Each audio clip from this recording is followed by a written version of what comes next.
Men o'zim shu Turkiyada Binkilich hibsxonasida 2 oy bo'ldim. O'sha joyda turli xil jihodiy guruhlar a'zolari bilan tanishishlikka zaruratan majbur bo'ldim, chunki ko'pchilik shunaqa kishilar edi. Va ularning ichida bir o'zini yo'lboshchi lider o'laroq ko'radigan bir yigit, bu o'zbek tilli, lekin biz vatandosh emas.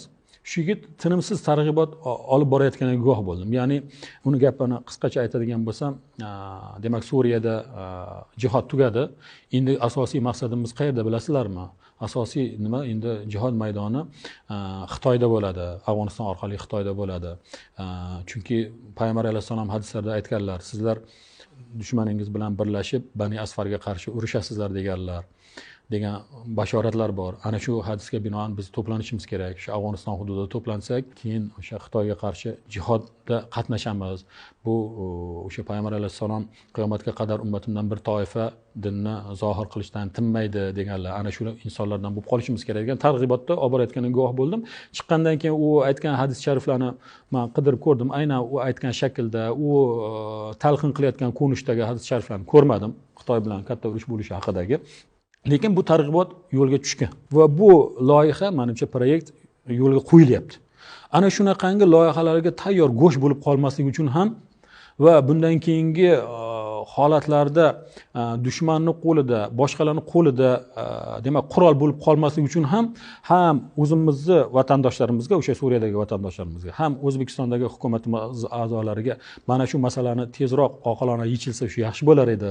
Qandaydir ikki tomonga ham foydali bo'lgan, ikki tomonga ham zarar bo'lmaydigan darajada yechilsa yaxshi bo'lar edi degan mulohazalarimizni yana bir marta takrorlashga o'zimga lozim deb topdim. Demak, ustoz, o'sha boya aytishingiz bo'yicha haligi qamoqxonadagi o'sha odamni targ'iboti, bular qandaydir bir loyihaning ijrochilari ko'rinib turibdi. Chunki mana shunaqa qarashlar borki, mana hozir Yaqin Sharqdagi vaziyatlar tinchigandan keyin butun mojarolarni Markaziy Osiyoga ko'chirish haqidagi proyektlar, loyihalarni u yerda o'qib qolamizda.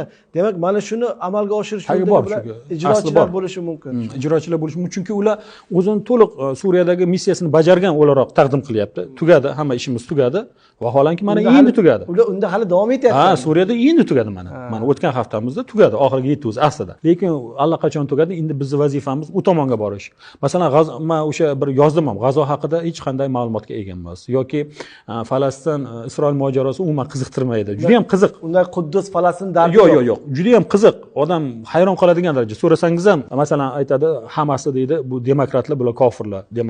Chunki demokratik yo'l bilan saylandi, saylovga qatnashdi, bular kofir, ular deb turib, ya'ni juda ham bir g'alati haligi musulmon odamni nimasi ko'tara olmaydigan, fikr ko'tara olmaydigan, ilm ko'tara olmaydigan bir gaplar, mayli ular alohida masala, lekin Xitoyga qarshi jihod amalga oshirilishi va bu shu yo'l bilan amalga oshirilishi haqidagi nimalar haqiqatda qadam tashlanganda, o'sha nimada yana mana shu Suriyadagi holat yuzaga kelmasligi, ya'ni Suriyadagi holat yuzaga kelmasligi deganim, hozir o'zanini to'g'rilab oldida bu Suriyadagi jarayonlar. Undan oldin musulmon guruhlar bir-biriga qarshi kurashgan paytlar bo'ldi.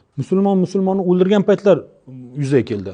Va men o'zim o'sha joyda eshitgan, bilgan narsalarim shuki, musulmon qizlar, o'zimiz o'zbek musulmon qizlar asirlikka tushib qolgan vaziyatlar bo'ldi.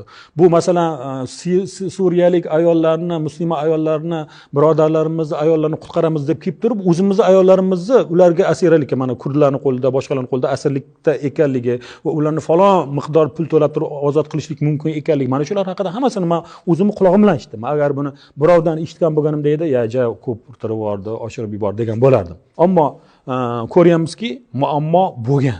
Ba'zi bir nimalar bilan ochiq bahslashmadik-ku, lekin fikrimizni bayon qilgan paytimizda musulmon odam xato qiladi-ku. Endi xatodan saboq chiqariladi-da. Nima endi oldingi qilgan ishimiz xato bo'lgan bo'lsa nima qilibdi? Albatta xato bo'ladi degan narsani e'tirof ham qilib turibdi-da, vaziyatda e'tirof qilib turibdi. Demak, keyinchalik xato qilmaylik deb. Shunday bo'lgandan keyin o'sha xatolar takrorlanmasligi uchun ham u tomon ham bu tomon ham bu masalaga jiddiy qarab, hushyorlik bilan munosabatda bo'lishga chaqirib qolar edim.